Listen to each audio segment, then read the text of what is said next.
I needed to get back on the moving lift.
Was nailed shut, and my fingers were too large to get a decent grip on the planks. I needed something like a crowbar.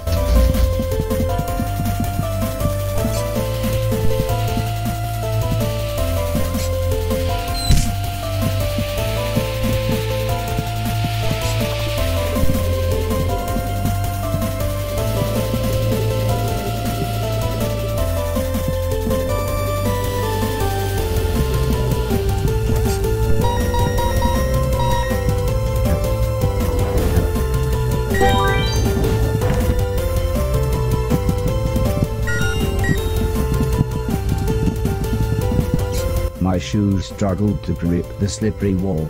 I'd need to keep jumping to climb it.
Knock, knock, chuckled Mr. Silton. It's all right, we'll claim it on the insurance as accidental damage. Get me a new TV as well. I explained to them that I had found some of the old man's home videos, and the contents had shocked me. The dirty old bugger, interrupted Mr. Silton. But I didn't know what he meant, so I continued explaining about the nanobots, and Mr. Silton said we needed to get our sharpest minds on the case. Not you dipshit, he barked at Mr. Preston, we need to rescue Heather and her mum. I wasn't sure what Mr. Silton meant by rescue, but I thought I would leave them to clear up. The weather felt cold and ominous as we made our way back outside. Before we meet the others, I need you to help me get my stolen van back, explained Mr. Silton. It's going to be dangerous, and we need someone dependable. The equipment was heavy, but I was happy to help pack the large boxes until Preston returned with what Mr. Silton called the mean machine.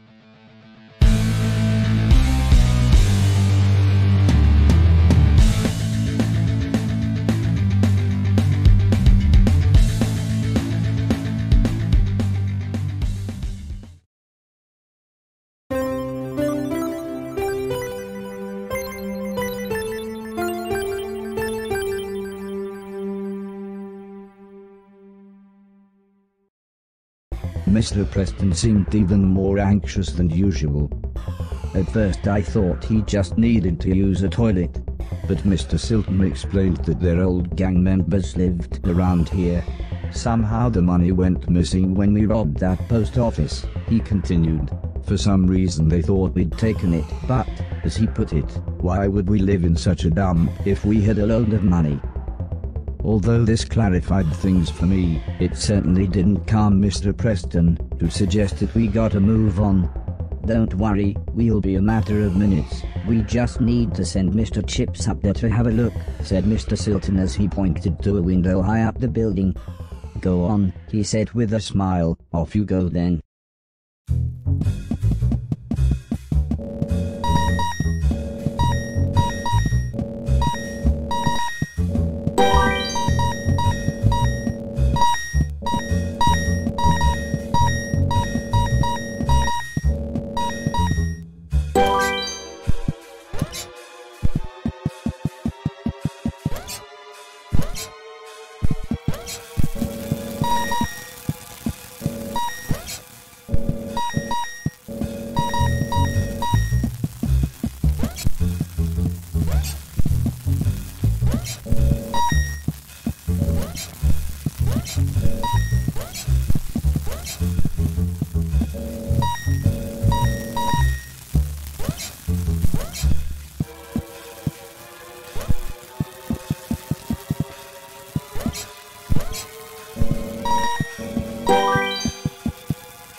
The man didn't look like a thief, but maybe his striped jumper was in the wash. Mr. Silton was certain he'd stolen the van though, so I watched for a moment. But then I heard Mr. Silton climbing up. I was going to speak, but Mr. Silton held a finger up to his lips. He looked incredibly serious for a moment. One swift movement, and we were inside. Mr. Silton whispered that I was to go one way while he went another. Why are you whispering? I asked him. Where are we going? Find the keys to my van, Robocop, said Mr. Silton through gritted teeth.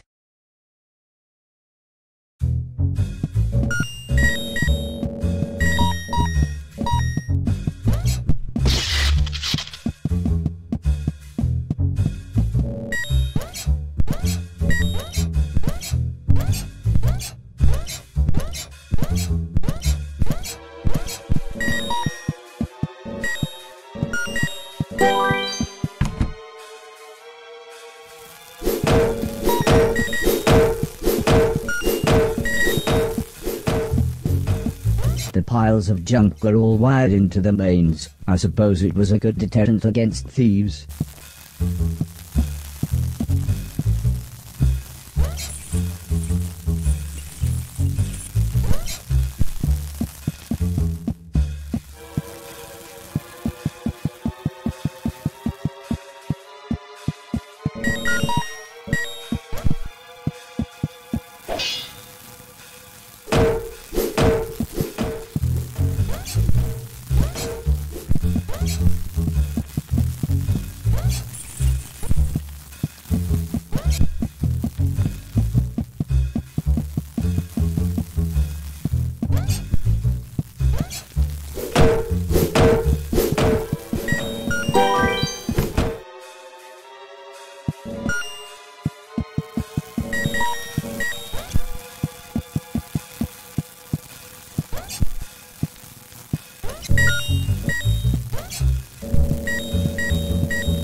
Alice would have felt at home here, with all the huge piles of junk everywhere.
I didn't know which key I should take, so I took all of them.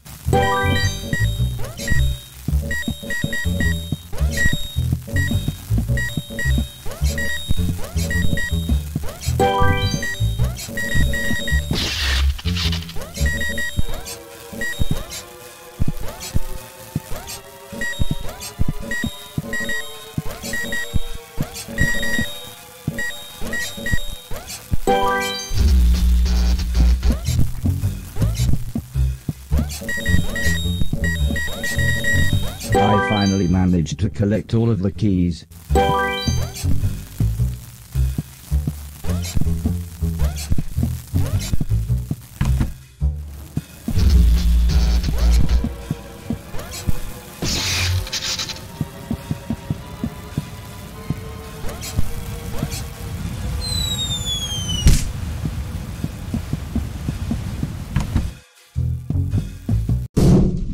As soon as I heard the gunshot, I knew I needed to go back and find Mr. Silton.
The old man was pointing an even older gun right at Mr. Silton's face. But the man looked terrified when he saw me. I can still picture his hands shaking as he reloaded his ancient firearm. "This wasn't the plan," shouted Mr. Silton. "It's him or me. Let him have it."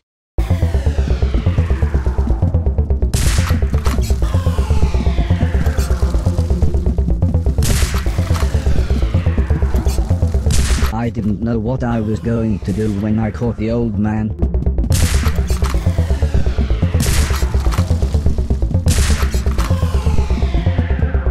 But I knew I had to stop him.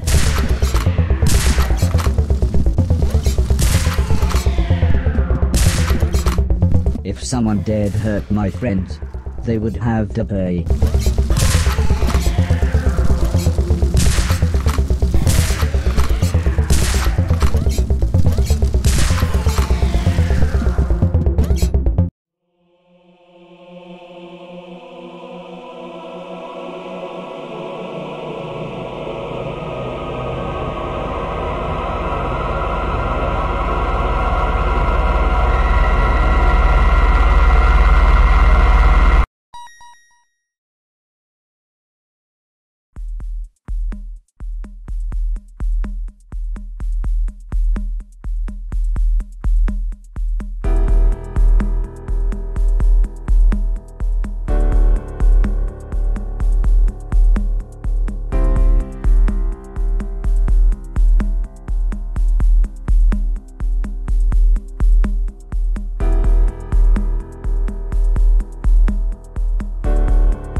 I kept turning the events over in my mind. Could I have handled things differently? Could I save Mr. Silton without hurting that man? Mr. Preston could see I was upset, and said music was a good alternative to facing up to problems.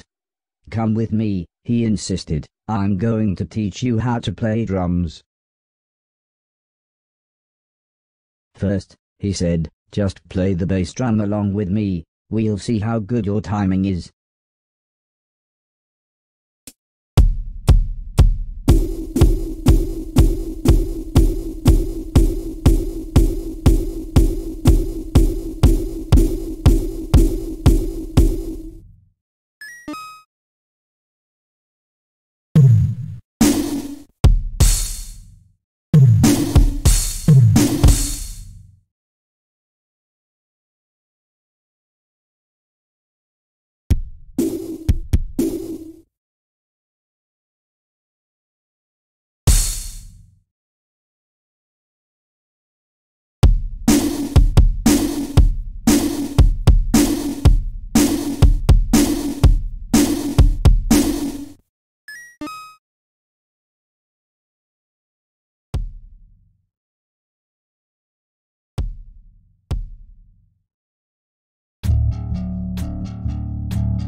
Mr. Silton was patched up, but still pretty angry.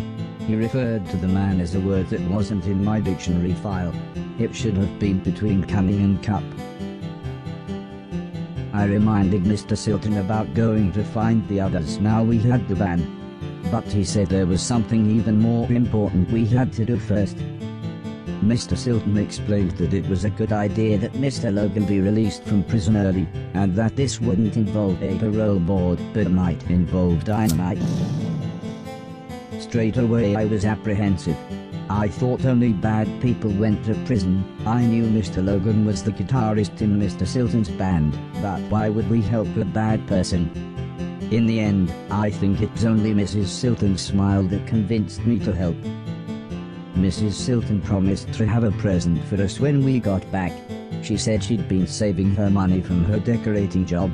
I didn't know what I would need money for, but then realized, if nothing else, new games consoles must be out. "Be careful," said Mrs. Silton with a big smile. "Don't rob any post offices, and don't get shot." In the dead of night, it was surprisingly easy to get close to the prison building. Mr. Silton said it was like the Death Star and had a weakness we could exploit. Although I seem to remember the robot getting shot when they did that in the film. But there was no time to worry as Mr. Silton pressed a walkie-talkie into my hand and said, "Good luck."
It was obvious the security lights would set off an alarm.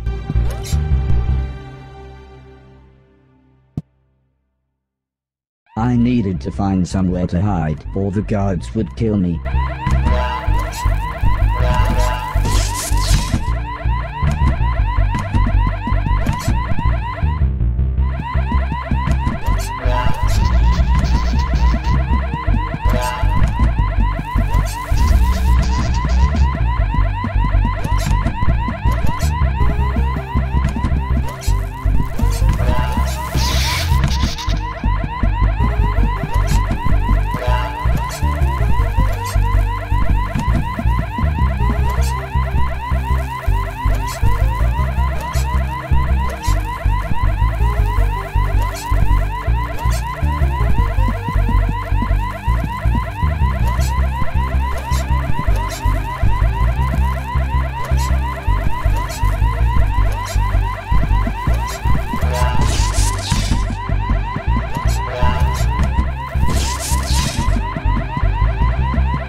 According to Mr. Silton, this was the switch that would open the laser door to Mr. Logan's cell block.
Mr. Silton seemed to think this would open the cell block door. Luckily, he was right.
Unsurprisingly, Mr. Logan's cell was locked, but, thanks to my speedy brain, I was able to hack it in seconds. Mr. Logan was not pleased to see me. No one ever was. But I couldn't work out why. However, when I mentioned Mr. Silton, he soon cheered up. We quickly made our way outside. Although I wasn't sure about Mr. Logan's stealth techniques, they were quite different from mine. But someone must have noticed Mr. Logan was missing, as, with a bright flash, we were soon attacked. This still wasn't the plan, said Mr. Silton as he insisted he was okay, and that, no, I didn't need to clean up the trail of blood. He did however urge me to take care of the huge tank bearing down on us.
all piled into the van. Mr. Logan and Mr. Preston took out large guns as Mr. Silton gave me some driving software. It basically explained that one foot pump made the van go, and the other one signaled Mr. Logan and Preston to fire their guns.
I hoped that all the bullets fired led to non-fatal wounds, but statistically that was incredibly unlikely. Strangely, I felt too excited and relieved to care. Mr. Silton winced as he clutched his bleeding shoulder and explained how you can't make an omelette without breaking a few eggs. I think broken eggs meant dead people. Sometimes, he said, you have to do whatever it takes to survive, even if that means killing. But not innocent people, said Mr. Logan as he stared straight ahead. Eventually, I asked Mr. Logan what he had done to end up in prison, but he just continued staring out of the window. Mr. Preston smiled as he said, I suppose someone should explain. He told me when the war started, he and Mr. Silton had avoided conscription, but Mr. Logan was called up.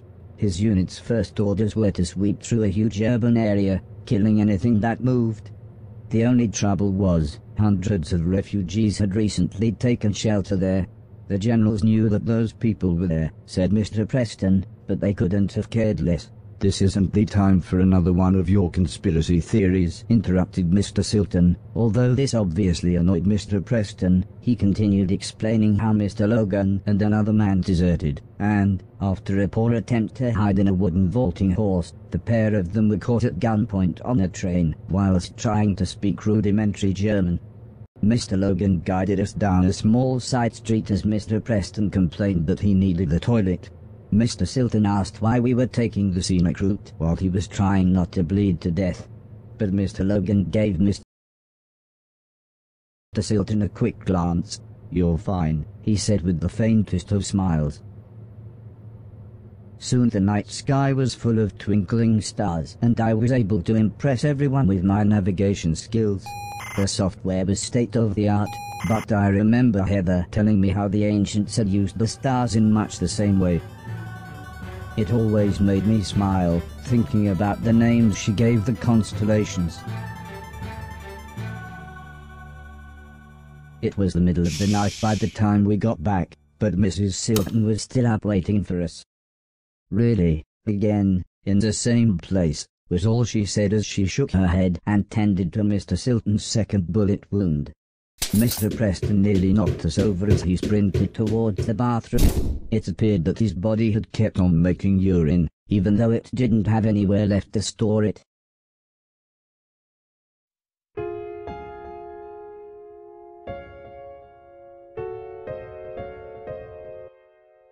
I asked Mr. Silton about Heather and the old lady, but he said he was just about to wash his hair. When I asked him again later, he said the main thing was that we'd got Logan and the van back, and couldn't the rest wait until I had cleaned up the band room for him. I didn't know what to say. Everything we had done, everything I had helped him with, I thought it was all to get everyone back together. But now I didn't know what to think. Before I could say anything, Mrs. Silton explained that it was okay if I only travelled on trains and was alone. I must have looked worried as Mrs. Silton smiled and continued, "If you really want these idiots to go with you, they can disguise themselves and catch the next train after you." Mr. Silton was dismissive, and said I'd get nowhere without proper ID. "They'll be stopping robots for even the tiniest of things," he said. "And a robot passport costs a fortune these days." "Well," said Mrs. Silton, "it's a good job I've got this." Mr. Silton looked confused and asked where Mrs. Silton got the money. "Sometimes," said Mrs. Silton, "when God slams a door in your face and shoots you twice in the shoulder, he opens a window." Mrs. Silton explained how Preston had given her the extra money. He said there was good money to be made selling pills and powder to people that distracted them from the world being an absolute mess. "Bedtime," said Mr. Logan as he carried his guitar into his room. Everyone else left one by one, leaving me stroking the dog.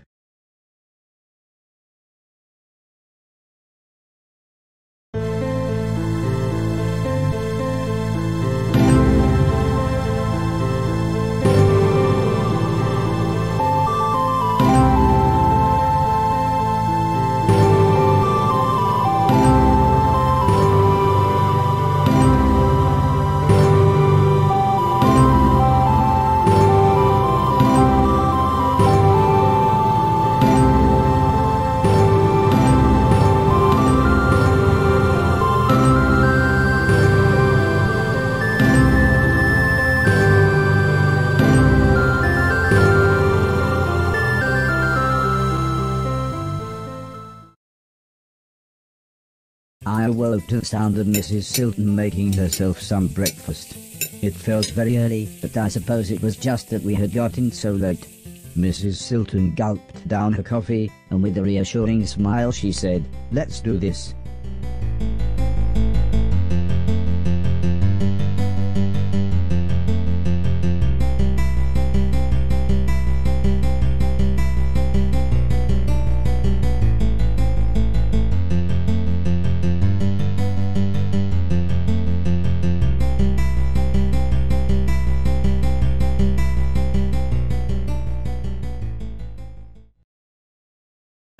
The pedestrian tunnel was far longer than I expected, but it was nice. It gave me a chance to chat with Mrs. Silton.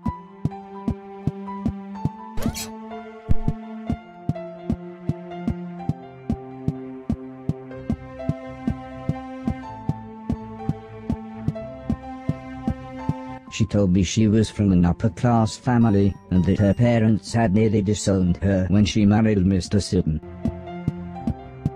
But she said she really was happy being with her husband. And after all, as she put it, he did provide for her in this messed up world.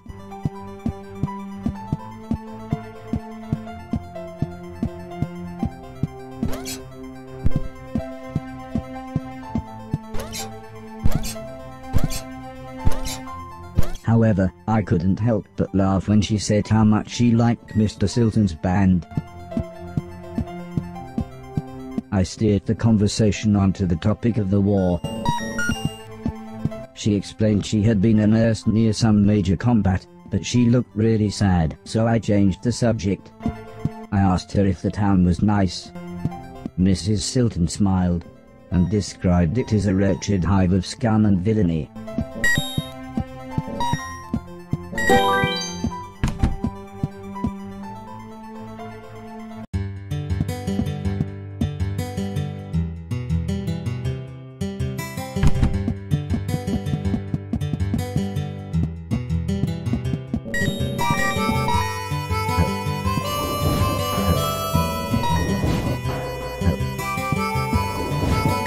Train tickets cost $1,000, so Mrs. Silton said I should trade in some of the things I'd cleaned so I could afford to travel.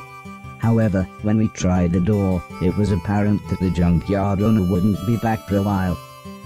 So Mrs. Siltron suggested I try to earn some money by other means. She said there were plenty of jobs in the town that a robot could do.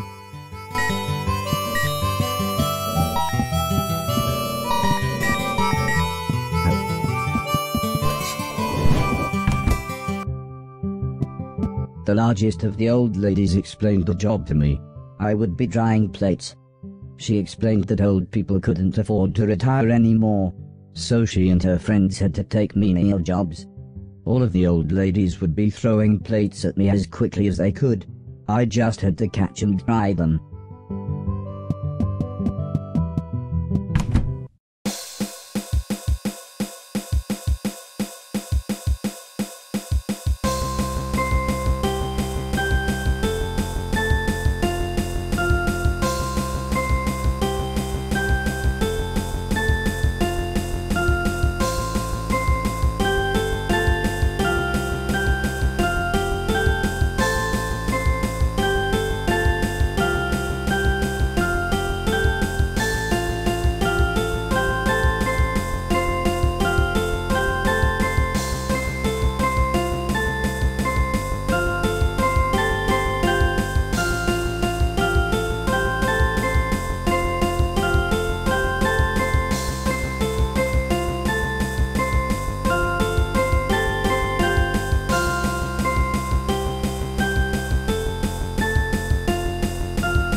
The rickety old door led into some kind of drinking establishment.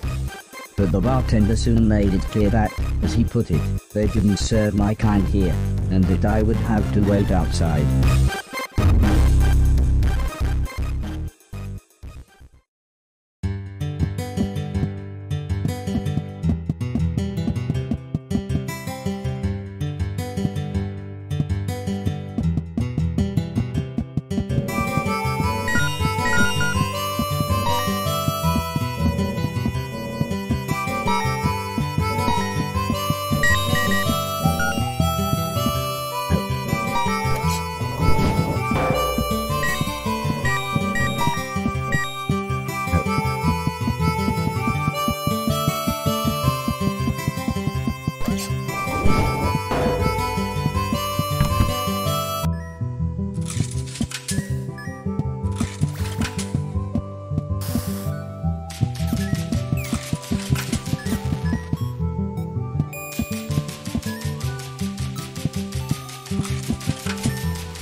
Suddenly, as if by magic, the shopkeeper appeared.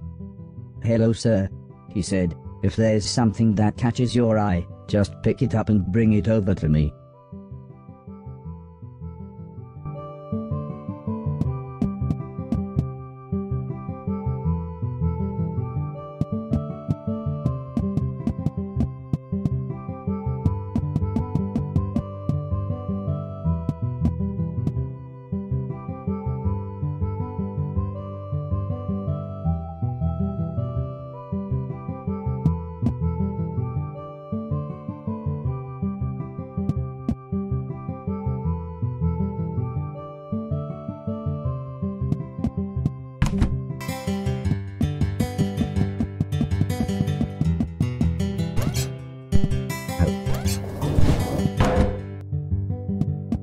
The foreman explained the job to me.